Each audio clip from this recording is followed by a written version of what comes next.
with the champion in the middle, the champ, Chef Kicha. So, you know, you've been raving about it even while you were having a shot. I really actually want the audience to get a shot of it. You know, you have a lot of these shakes and things like that that sometimes look and sound better than they taste, but I have to be honest, and you'll taste it and you'll know this was absolutely awesome. Thank you very much. So I want to know, because I struggle, I have to be very honest, Siddharth, I'm not the greatest of cooks, so I struggle to get things for my daughter that she's willing to put down. So you have to give me the recipe to this. Yes. Yeah? But you have to tell me what was in it, because I tasted lots of different things. Yes. I added 1 cup of milk. Yeah. 3 tablespoons of caramel syrup. Ooh. See, those are the catches. Okay. 1 small banana. Yeah. And my special ingredient, 3 tablespoons of Pedia cookies and cream. Wow, round of applause. We got the secret recipe, ladies and gentlemen. Wow. Mahesh, I know your mouth is also watering. I mean, if it was up to you, you would have finished the whole tray. Am I right or wrong?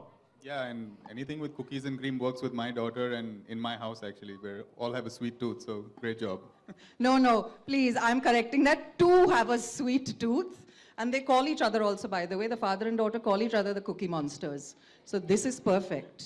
But tell me, if there are cookies and cream, like a Pediasure cookies and cream out there, who's going to be attacking it first? Is it going to be Mahesh or your daughter? I'm going to have to fight them both off. Obviously, this is meant for Saira, but I have a feeling that the father might be digging his hands into it as well. Superb, yeah. So listen, Chef Kicha, before you go, you want to say anything else? We're going to get you back later to our lovely audience. Yes. So I hear you're going to be making some dessert as well later. Yes. Yeah? So you better save us some. Yes. Because by the time, I'll save it for you and your daughter. Oh, please, okay. She'll love it. Are you going to save something for me also or not? For everyone. How good. Such a giving child. Thank you, my little prodigy. We love you. We're so proud of you. Give it up for the young master. Whoa, I love his energy, man. Thank you. There you go. Love you, little brother. So now joining us on this panel discussion will be Dr. Khosla and Dr. Kande. Can I request you both to come on stage as well? Give it up for now. Yes. Always good to see you. I know. Look at you. You're like, I saw you from backstage, by the way. Full on. All in full on, white. huh? It's like summer. Oh, I'm trying to match up to you, yeah? I hope Mahesh wasn't getting jealous when you were looking at me. No. He's old hat at this. You know, but I'm so happy. Like I said before, I meant every word. You guys are so accomplished professionally, but most importantly, you're a super mom and you're a super dad, and I know how much you dote on your child. Tell us what parenthood has genuinely taught you, and how prepared were you when you first kind of took it on? I think no mother with their first child is really 100% prepared for parenthood until it happens to you. And it's pretty much something that you learn on the go with each day. It doesn't matter whether your child is 1 day old or whether she's 21. It's constantly evolving, and each parent's experience is totally and completely different. But yeah, it's been a wonderful ride. My daughter has been literally my life's greatest teacher.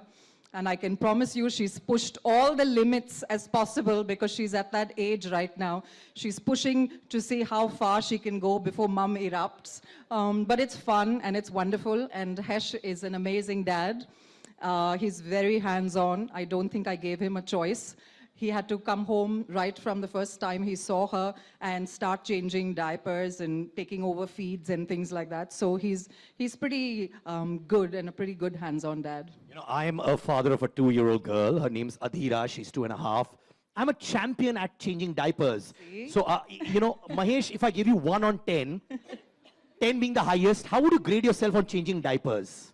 10 being the highest. No, I think I got to a stage where I could do it in my sleep. Plus, we didn't have any accidents. I think that's a good barometer to check. How much would you give him on a scale of 1 to 10? No, he's a 10 on 10 on changing diapers. Like I said, Superb, no accidents. man. Well done. I could figure that out, you know. All right, Dr. Khosla, in your opinion, is there a particular age when kids grow really faster? So it's the first 2 years of life. So if I were to give you real technical details, so a baby who's born anywhere between 2.5 to 3.5 kg at birth doubles her or his weight at 5 months and triples at 1 year and makes it 4 times at 2 years. So I think this is the fastest period of growth. And after this, the next spurt of growth is in your pre-adolescence, like somewhere from 7, 8 that they start growing and then they continue to grow. All of us grow till age 35. And if after that, if we continue to eat, we are in the negative phase of life, so we get our pot bellies. So growth is till 35 and then the body gets into catabolism. So good, since I've not crossed 25 yet, it'll take me another 10 years, ma'am. So you can eat. Yeah, I can eat. Cookies. Mahesh can't eat, yeah? I can drink cookies and cream. You know, Lara, your daughter is growing up. How do you kind of ensure that she maintains a healthy diet and is not kind of gorging on junk food, chocolates, and colas? You know, the minute you have your kids, everybody becomes an encyclopedia on your child. So everybody wants to advise you. I mean, everyone, your mom-in-law, your sisters, your sister-in-laws, like the world, your friends. So obviously it was try and test to see, because your child is not going to do things like other kids did it. So for us, from a very young age, especially from the time that she started solids, you know, the whole thing was don't start with something sweet. So actually, my poor child, the first thing that she ever had was an avocado. But on the other hand, it helped her develop a really good, healthy relationship with vegetables. And so today, I have to be genuinely and say, honestly, I don't have a problem with Saira. She's a good eater. I think that's my greatest blessing as a mom. And yeah, it's trying to find that balance where you don't deny a child treats, but you just try and find smart ways of sneaking in some healthy things while you're giving them a treat. Wow. You know what? I think you should write a book on this now, yeah. Lara, that should be your next book. Really, I mean, your daughter's trained you so well. Yeah, she has. Mahesh, you know what? I think I would add a point here. She's really very nicely put it. So children develop taste buds anywhere from 6 months onwards till in their first year of life. And if you introduce the correct kind of foods, and if you introduce vegetables, and all the fruits that you want to, and the cereals that you want to introduce, and if it preferably being home-cooked food, at 1 year, your child is all set and you're not going to have any problem. It's like forming a blueprint on the baby's brain that what is correct to eat. So I think what we call it Lara as has done eating very from well. the family pot. You know, so they eat what everybody else eats at home. Yeah, I see that happening with my daughter as well. Whatever she wants, they're only saying, Appa, eat, I want, that's what. Yeah, you become a role model, right? So they want to eat what you are eating. Correct. And if they see you eating that as snacks, they will eat the same thing. Yep. Wow, you know what? You're getting a lot of brownie points from the doctors as well. I know, I feel so good. I feel validated because a lot of times mothers only feel guilt. So now when I hear that I'm doing something right, it feels great. How many mothers over here feel guilty at times? Put your hands I up. feel guilty all the time, yeah. So many of y'all. Wow. So are you feeling validated right now? Superb. Thank you to our doctors as well. Yes. You know, Mahesh, you know, they say child's health and diet is predominantly a mother's domain. Now, how do you ensure you remain hands-on and involved in your daughters growing up with really good food habits? No, I think like, just said, I think we try to set an example ourselves. I think, Saira, we make it a point to keep her life very active. She plays tennis, she goes swimming, she does dance. So we have to make sure that it's very nutritional, her diet, and, keep the fruits and veggies coming. When Lara and me want to binge, we make sure the binge is after 8:30 when she goes to bed. So she's not, so she's not witness to it. not watching us eat chocolates or pizza or ordering McDonald's or whatever it is. So yeah, we have to make an effort ourselves, otherwise it's not going to happen. So also one important question out of curiosity. So when she plays tennis, does she beat you 6-love, 6-1, 6-2, 6-3? How is it? What's the score that she beats you? Not yet. Hopefully in 10 years. I'm sure it's going But she's already competing. She's 6 years old. She plays tennis almost 5 times a week. And she's starting to develop muscles on her arms. So every day, mom is being told, Mama, feel, Mama, feel. So then mama has to feel. And the next question is, when am I going to beat daddy? I was like, oh my God, I hope that never happens. My daughter gets bigger than my husband. That would be a disaster. Mahesh, I think you're getting very insecure. I can see it. He knows in his head he's going to get beaten up very soon. Are you feeling insecure about that? I'm used to it. With all the ladies beating you, huh? All right. Doctor, mango. I mean, I live mangoes. I breathe mangoes. Summer season is for mangoes. In fact, I sometimes feel like a mango. I eat that so much, Lara, you know. But what happens if your child does not love that fruit, which is the fruit of the season? So what do you do then? See, when you look at from the child's angle, the first thing that the child would like to see in a food is taste. When you look at the particular food from a mom's or a nutritionist angle, I would look whether the food has got every nutrient that is required for the growth. So what predominates the child's choice of food is the taste. Children they're not born with varied taste, and it's on us parents to introduce them to a variety of taste. Now, mango per se is not the fruit that has got all the goodness. So I would say is introduce every fruit in a different way. So if the child wants to eat every other fruit, it's fine if the child doesn't want to eat just mangoes.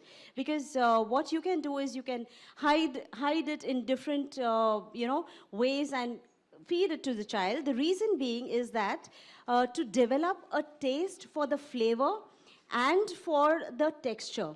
So it may not only be mango, it could be various other flavors and textures which you are asking your child to learn and develop it, so that the child does not grow with not knowing a particular texture, flavor, smell, and all the feelings. Because development and growth is not only of height and weight, but it's also your sensory development, and that is the most important aspect when looking at a particular fruit, may not be only mango.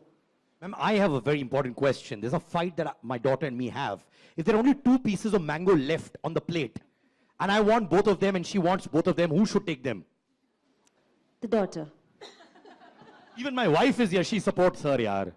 Lara, you support me. Should I have those 2? Not at all. You don't look also. You could do without having 2 more slices of mango, Siddharth. Don't do this, yaar. This is going to go in a few seconds. Don't worry, yaar. Thank you for supporting my daughter. And I really adore. So that there is, if I would throw this question to the audience. So as she very rightly said that children do not have all tastes, and you have to nurture them and develop them. Can you make a wild guess that how many attempts you may require for a child? Say for instance, your child did not like mango. So how many attempts that you may require so that the child starts loving a mango? Make a wild guess. 1. If it would be so simple. Yeah. Who said 7? Put your hands up. 7 attempts. Okay. So statistics say for babies or children to develop a new taste, it may take anywhere from 8 to 25 attempts. Wow. So if your child says, no, I don't like mango, so leave it at that time. Don't get stressed about it. Maybe a week later, try it again, don't give it up. Change the way, camouflage it, change the shape, involve the child in making of the particular food if your child is not liking it. And this is how you make children develop a variety of tastes and variety of food eating habits develop. Right? Actually, pressure does more damage, than good. So do not pressurize the child to consume a particular food if the child is not willing at that moment. Allow the child to choose what he or she wants to eat. That's most important. But I'll still take those 2 last mangoes. No, you won't. Come on, yeah. I'm your friend, man. No, you won't. Will you run that extra mile after eating the mango? No, I'll sleep. Yeah. Yeah. So that's the difference. That's the difference. Okay.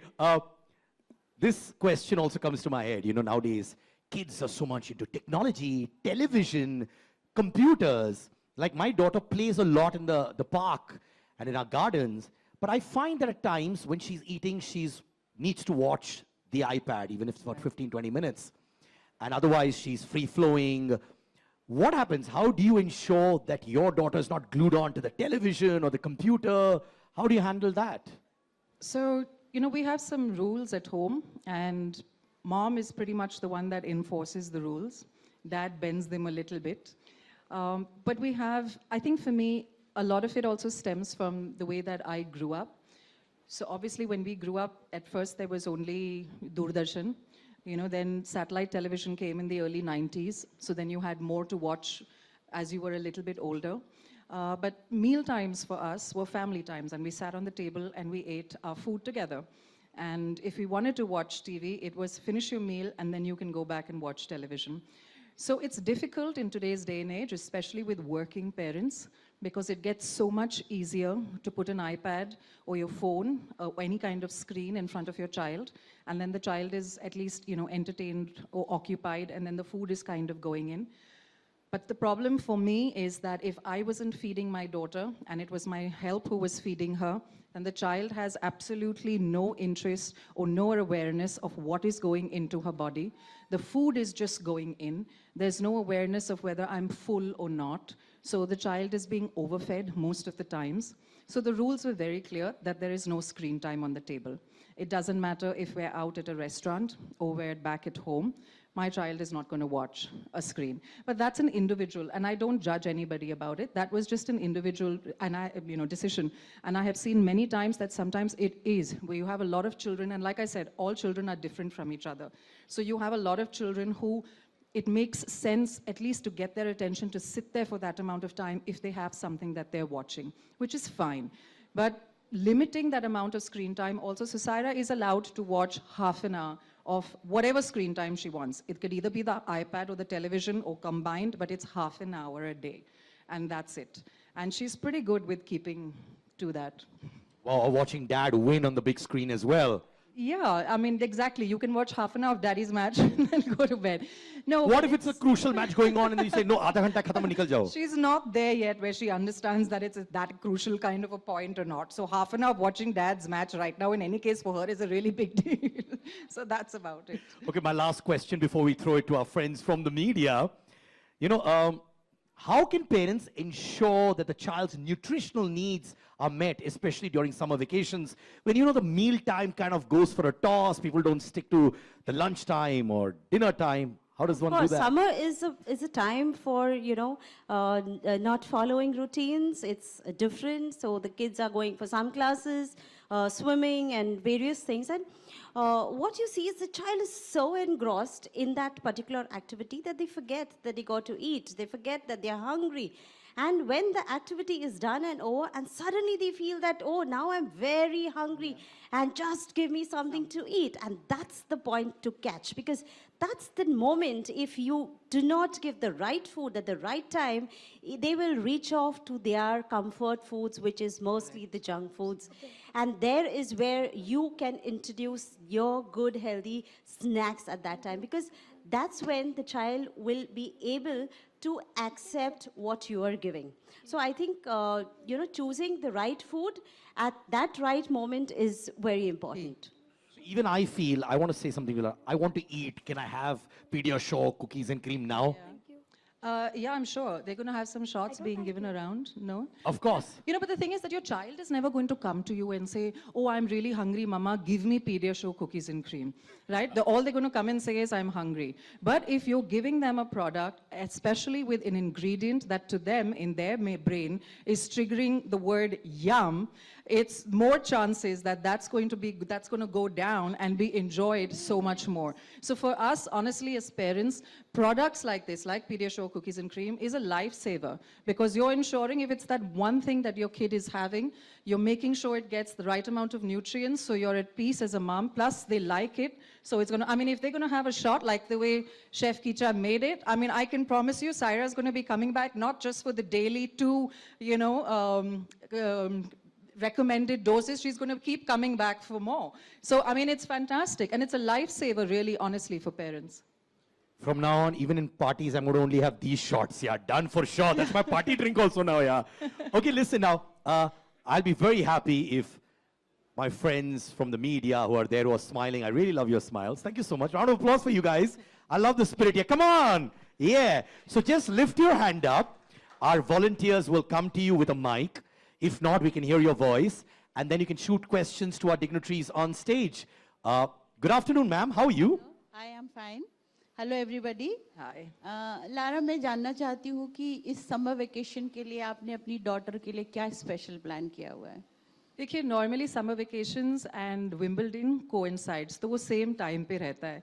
तो normally हमारी summer vacation आधे वक्त हम लोग UK में रहते हैं और बाकी वक्त हम लोग यहाँ पे इंडिया पे रहते हैं। तो जैसे महेश ने कहा, सायरा बहुत ही फिजिकल लड़की है, वो बहुत स्पोर्ट्स करती है, वो टेनिस हफ्ते भर में 5 बार खेल रही है। शी ऑल्सो डज जिम्नास्टिक्स और शी लव स्विमिंग। तो समर वेकेशंस में ऑब्वियसली उसे ढेर सारा वक्त मिलता है ये सब चीज़ें करने के लिए। और जहाँ पे हम लोग रहते हैं, बिकॉज ऑफ विंबलडन, हमारे घर के बाहर पीछे ही बहुत सारे टेनिस कोर्ट्स हैं। तो महेश और सायरा इनफैक्ट रोज़ जाते हैं समर वेकेशंस में, and they play for 1.5 hours a day.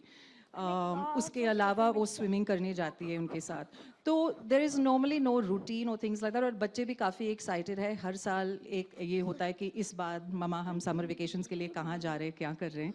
But it's also important, जैसे कई बार हम लोग उसे एक्सपीडिशंस पे ले जाते हैं। Last time we took her to see fossiled cliffs, you know. तो it's all you know sort of outdoor activities. उन्हें बहुत कम अपॉर्चुनिटीज़ मिलते हैं यहाँ पे मुंबई में, स्पेशली जब स्कूल की रूटीन चल रही है कि वो आउटडोर कुछ करें।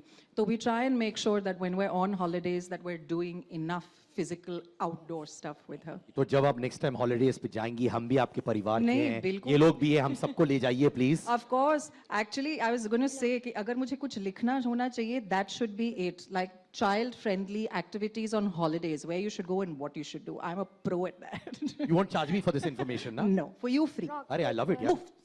क्या बात है। Next question please, हाथ उठाइए। कहाँ पे माइक जाएगा?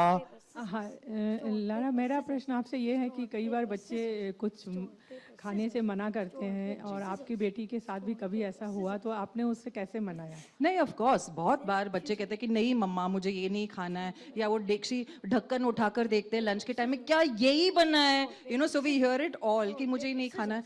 बट आई थिंक आपका जो अप्रोच रहता है as a parent, what is your approach to food. अगर आप भी फंसी हो अपनी ईटिंग हैबिट्स में, मैं ऐसे मम्मी नहीं हूँ जो सिर्फ सैलेड्स खाती हूँ, तो मेरी बेटी भी नहीं देखा है कि नहीं मम्मी सिर्फ सैलेड्स खाती है तो यही अच्छा है, मैं भी सिर्फ सैलेड्स खाऊं। तो इट्स इम्पॉर्टेंट कि आप, जैसे हम लोग पहले भी कह रहे थे, कि आप अपने बेटे या बच्चे के लिए, बेटी के लिए रोल मॉडल हो। तो आपका क्या रिश्ता है खाने के साथ, वो बहुत ही अहम और ज़रूरी चीज़ है अपने आपके बच्चे के लिए भी। तो सायरा बोलती है कि नहीं मुझे ये नहीं खाना है, तो ठीक है, मैं कुछ और तरीके से उसको वैसे कुछ मिला के उसको दे देती हूँ जो वो खा लेती है। But I think all moms do this, you know, they just find a way to sneak the good things in.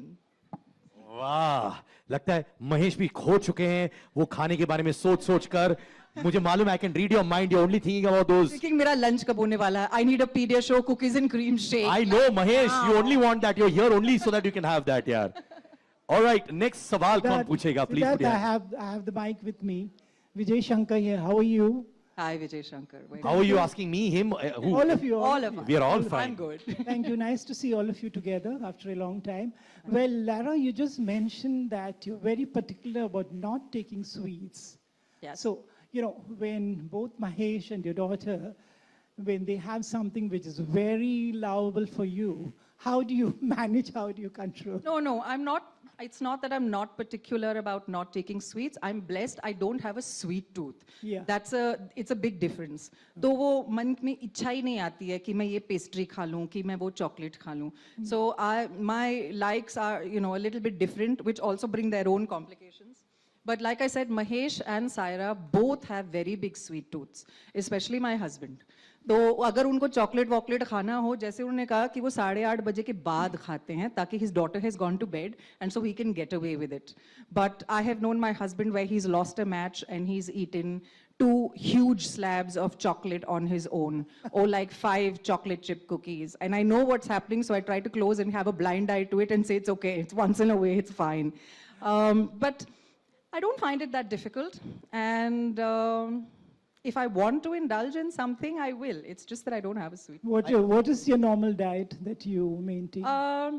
See, maybe my husband is better to answer this. I'm 98% vegetarian. So I actually struggle more with my protein intake than anything else. But I eat I'm Punjabi, I love food.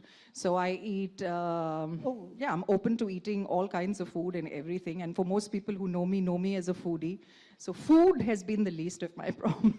Thank you so much, sir. One question per person, 2 questions more to go. Then we will get back to delicious lunch and a lot of things that will be served. So the lady here in white, ma'am. Okay, there's a lady in white too. Okay, you and then her. Okay, I love you. You've been smiling all the afternoon here. I'm a fan of yours. Ma'am, what's your name? Sonia. Hi, Lara. You're Hi. looking lovely. Hi, Sonia. Thank you. I'm also looking lovely, yeah. Yeah, Yes, dashing, yes. dashing. Mahesh is also looking lovely. Sena, tell Mahesh also something, no? Absolutely. So I wanted to ask you, what kind of nutrition needs do you focus on for your daughter? See, I think for me, quite rightly, as discussed over here, the formative years are the primary growth years. So it was to make sure that she was getting, the right balance of vitamins, minerals, as in foods that she would be willing to eat. So we've never stopped her. I've never said, oh my God, I'm going to put my child on a low-carb diet. Genetically, Saira has an athletic body, so that's a blessing. But at the same time, she's a tall girl, so she's, so sometimes kids, when they really kind of, just have a growth spurt and they really grow really quickly, they can actually get quite thin. So she was a big baby, but as she grew, that worrying thing was there, oh my God, is she getting too thin? But like I said, she's growing muscles, So these are the things, especially for a child who's genetically has it in her to play sport. It's to make sure she's getting her calcium needs, going in. It's to make sure she's getting the right kind of food from vegetables, the right amount of fiber going into her, also the right amount of carbs and the right kind of carbs to burn. So she's not going to understand the difference between sweet potato fries and French fries right now. It's like anything that says fries is like a yes, So it's finding, I can't win the battle all the time, but I'm making sure that I win the battle at least 70% of the time. Talking about your daughter's muscles, so Sunny Deol ka 2.5 kilo ka haath is going to be her slogan now, yeah. No, I'm hoping I'm going to have a Maria Sharapova on my hands. Nice, tall, slender, who knows? Arey wow, I'm going to be your daughter's biggest fan. Last question, PR people told me, but ma'am, I promised you, it's going to be a quick question. Meri zaban ka sawal hai, okay? Thank you, ma'am. Please. Arey, round of applause. Last question, yeah. Hello, everyone. Hello, ma'am. Lara ma'am, अब मैं आपसे पूछना चाहती हूँ कुछ special, कुछ आपके पास parenting hack या कोई टिप जो कि आप 2 से 6 साल के मम्मी पापा को दे सकें, क्योंकि मेरी 2 बेटियां हैं, एक 3 साल की, एक 2 साल की, वो लोग बहुत बदमाश है, तो मैं कभी कभी सोचती हूँ कि मुझे कोई ऐसा हैक कोई मिल जाए जो इजीली कर सकूँ मैं. आपके पास कुछ हैक मैं भी रिलेट करता हूँ. We shall talk, don't worry. नहीं, those are difficult years, क्योंकि जब आपके बच्चे इतनी छोटी हैं तो एक तो उनका attention रखना बहुत मुश्किल होता है. And like I said, यार, मैंने कोई tried and tested वाली hack नहीं है मेरे पास, जो मतलब उस वक्त चल गया ना, it was like a revelation कि wow, it worked. तो मैंने उसको उतने ही बार आजमाया जितने बार वो चला, फिर उसके बाद उसका भी असर निकल गया, तो फिर मुझे वापस सोचना पड़ा कि अब मैं क्या करूं. So it's just, I wish I could say कि आप ये करो ना तो मतलब मामला class, but it's just, it's I think for me most important चीज़ ये थी कि मैंने अपने बच्ची से कभी जैसे वो छोटी बच्ची थी वैसे मैंने उससे कभी नहीं बात किया. तो I always spoke to her as an adult, so I not as in considering her an adult, but I always maintained that I was mom. तो वो थोड़ा सा ना अच्छा मेरा बेटा कैसा है, that I didn't do that with her. तो it got to a point where as a girl वो अब कुछ भी बहुत ही reasonable है. आप actually सायरा के साथ reason कर सकते हो, and I could do that when she was 3 years old. कि बेटा, I know you want to do this, but look, that is how it is, and I don't mind. We'll do this later, but this is the way that it has to be now, and it has to be like this because with a valid reason. She got it. Today it's so much easier dealing with a child, even if she's running around in a restaurant, to reason with her ki there's a reason why you can't do that. And that's something that you need to understand. This is what the reason is. So I found that really helped me. Thank you so much for talking to me like an adult also. Thank you, Siddharth. I really Thank you. appreciate that, absolutely. All right, we're done with our questions. There's one more. Are we allowing it? Can we do one more? There's one. Last, Okay, chalo, I love this. Dildar ho tum yaar. Last one. All right. Please stand up, the lady. Shoot your question, man. Raise your voice. It's okay.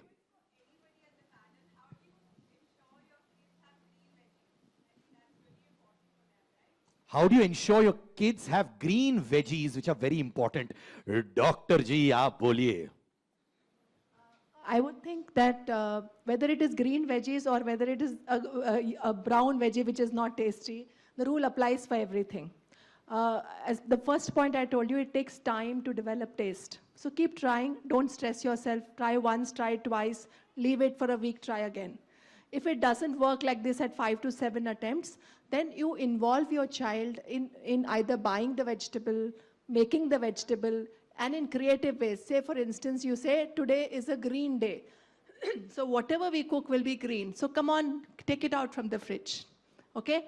Or today is a square day. So whatever we are going to make is square in shape, all right? So we cut everything in square, involve your child in it, and then of course when you're sitting in the table where everybody is eating it, the child would be, would also like to taste it. If after doing all these attempts, the child still doesn't eat, don't stress, give your child time. Okay, nothing happens over a day. Rome was not built in a day. When you carried your baby, it took 9 months for your baby to come out. You may have wanted to see your baby's face early, but it didn't happen. So don't stress. I feel you have to give children your time. Between the age of 2 and 6 to 7, children are very picky eaters. The reason why they are picky is, first of all, their rate of growth is slow. It's not like the first 2 years. So the requirements are slow. They're exploring the world. They're jumping, dancing. That is their priority, and not food. So don't stress yourself. In fact, I am today more worried about obesity. And between the age of 2 and 7 and 8, when actually the requirements are less, and as Lara just said, that the child started looking thin and tall, that's what is happening to them. They're growing this way, not that way. All right? So you just leave them. And because since if you force them at that time, you are going to actually land up with obesity. Physical fitness is the key to getting them to eat more. So if they're more physically agile, they're going to feel hungry and they're going to eat. So work on that. Today's children, the screen time, I want to leave you guys with a message. I wanted to talk at that time. So the recommendation for screen time for children below age 2 is 0. Is 0. No TV, no iPad, no phone, no nothing. And if kids eat while watching the TV, you're doing it all wrong. Even at the cost of children not eating, please don't use these electronic nannies.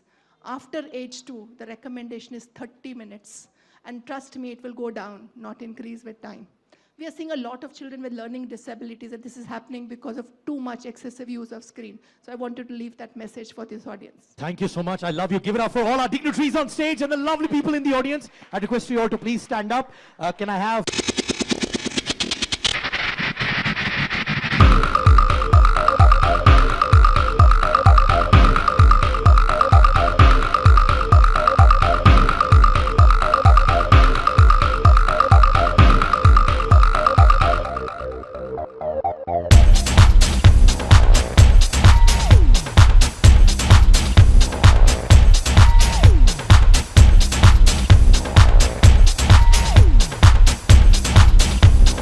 Yeah.